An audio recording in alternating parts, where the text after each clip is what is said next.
Juges, chapitre 13. Les enfants d'Israël firent encore ce qui déplaît à l'Éternel, et l'Éternel les livra entre les mains des Philistins pendant 40 ans.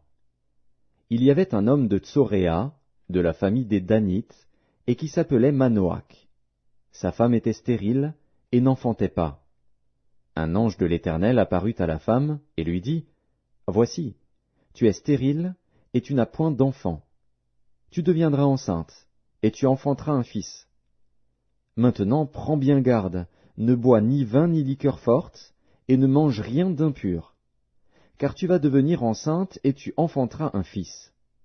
Le rasoir ne passera point sur sa tête, parce que cet enfant sera consacré à Dieu dès le ventre de sa mère. Et ce sera lui qui commencera à délivrer Israël de la main des Philistins. » La femme alla dire à son mari, « Un homme de Dieu est venu vers moi, et il avait l'aspect d'un ange de Dieu, un aspect redoutable. Je ne lui ai pas demandé d'où il était, et il ne m'a pas fait connaître son nom. Mais il m'a dit, « Tu vas devenir enceinte, et tu enfanteras un fils.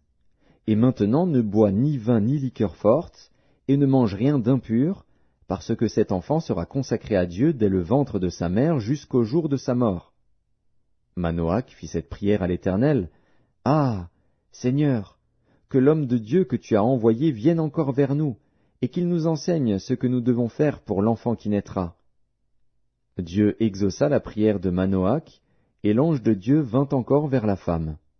Elle était assise dans un champ, et Manoach, son mari, n'était pas avec elle.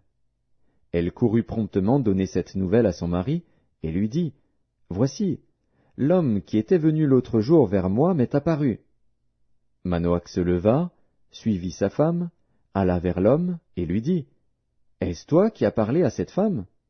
Il répondit, « C'est moi. » Manoach dit, « Maintenant, si ta parole s'accomplit, que faudra-t-il observer à l'égard de l'enfant, et qui aura-t-il à faire ?» L'ange de l'Éternel répondit à Manoach, « La femme s'abstiendra de tout ce que je lui ai dit. Elle ne goûtera d'aucun produit de la vigne, elle ne boira ni vin ni liqueur forte, et elle ne mangera rien d'impur. Elle observera tout ce que je lui ai prescrit. » Manoach dit à l'ange de l'Éternel, « Permets-nous de te retenir, et de t'apprêter un chevreau. » L'ange de l'Éternel répondit à Manoach, « Quand tu me retiendrais, je ne mangerai pas de ton mets. Mais si tu veux faire un holocauste, tu l'offriras à l'Éternel. » Manoach ne savait point que ce fût un ange de l'Éternel. Et Manoach dit à l'ange de l'Éternel, « Quel est ton nom, afin que nous te rendions gloire, quand ta parole s'accomplira ?» L'ange de l'Éternel lui répondit, « Pourquoi demandes-tu mon nom? Il est merveilleux. » Manoach prit le chevreau et l'offrande, et fit un sacrifice à l'Éternel sur le rocher. Il s'opéra un prodige, pendant que Manoach et sa femme regardaient.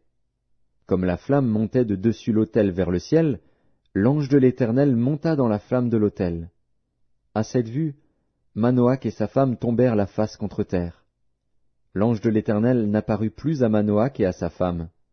Alors Manoach comprit que c'était l'ange de l'Éternel, et il dit à sa femme, « Nous allons mourir, car nous avons vu Dieu. » Sa femme lui répondit, « Si l'Éternel eût voulu nous faire mourir, il n'aurait pas pris de nos mains l'holocauste et l'offrande, il ne nous aurait pas fait voir tout cela, et il ne nous aurait pas maintenant fait entendre pareille chose. » La femme enfanta un fils, et lui donna le nom de Samson. L'enfant grandit, et l'Éternel le bénit.